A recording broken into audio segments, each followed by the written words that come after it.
Mga katrops, welcome back ulit sa aking channel, Sports React PH. At ngayon nga ay pag-uusapan natin ang rason bakit di kinuha ng Warriors si Anthony Davis.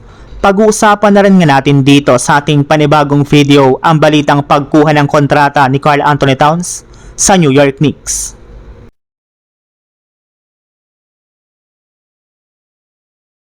Isa nga po sana sa mga kondisyones ni LeBron James sa pagsali sa Golden State Warriors ay kung maukuha ng kanilang team si Anthony Davis mula sa Washington Wizards sa pamamagitan ng isang trade. Kung sakali man nga po na natuloy iyon ay marahil mas pinili nga po sana ni LeBron ang Warriors imbis ng 76ers.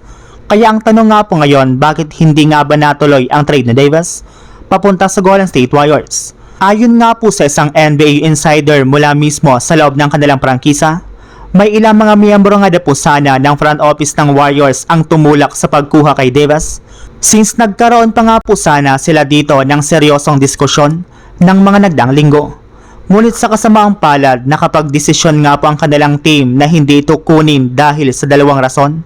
Una na nga po dyan ay hindi nila afford ang kukunin nga po nitong bagong kontrata. Pangalawa naman ay meron na nga po itong history ng sunod-sunod na injury. Magkakaroon nga na po ito ng negatibong epekto sa kanilang magiging kampanya sa mga susunod na taon at masisira pa nga po nito ang chemistry ng kanilang kasalukuyang lineup. Kaya agad na nga po nilang sinarado ang ideya na pagkuha kay Davis at sa kasamaang palad na damay rin naman nga po dito ang kanilang tsansa na pagkuha kay LeBron. Samantala, punta naman tayo sa ating sunod na pag-uusapan sa balitang pagkuha ni Karl Anthony Towns ng kontrata sa New York Knicks. Kahit man nga po nakataon ang New York Knicks sa kanilang gagawing pagdepensa sa kampyonato next season, isa rin naman nga po sa mga pinaplano nila ngayon ay ang pagpapanatili sa kanilang mga key players ng mas matagal, kagaya na lang ng inaasahan na pagbibigay ng bagong contract extension sa kanilang superstar big man na si Karl Anthony Towns. Since nga po magkakaroon na lang ito ng player option taong 2027 to 2028 NBA season, ay pwede na nga po siya agad kumuha ng bagong kontrata sa kanilang team sa mga susunod na buwan. Pero hindi rin naman nga po magiging madali ang ganitong plano ng Knicks dahil posible nga po na hindi sila magkasundo ng kampo ng kanilang big man. Ayon nga po sa ibinulgar ng isang NBA insider, gusto nga na po ng Knicks na kumuha lamang si Karl Anthony Towns ng team-friendly na bagong kontrata.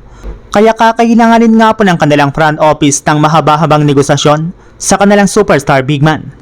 Malaki rin naman nga po ang tsansa na pumayag na rin naman dito ang kanilang player, since ginawa rin naman nga po ito ni Jalen Brunson at para na rin naman ito sa ikakabuti ng kanilang kupunan. So yun lang mga katrops, ang handog kong storya ngayong araw.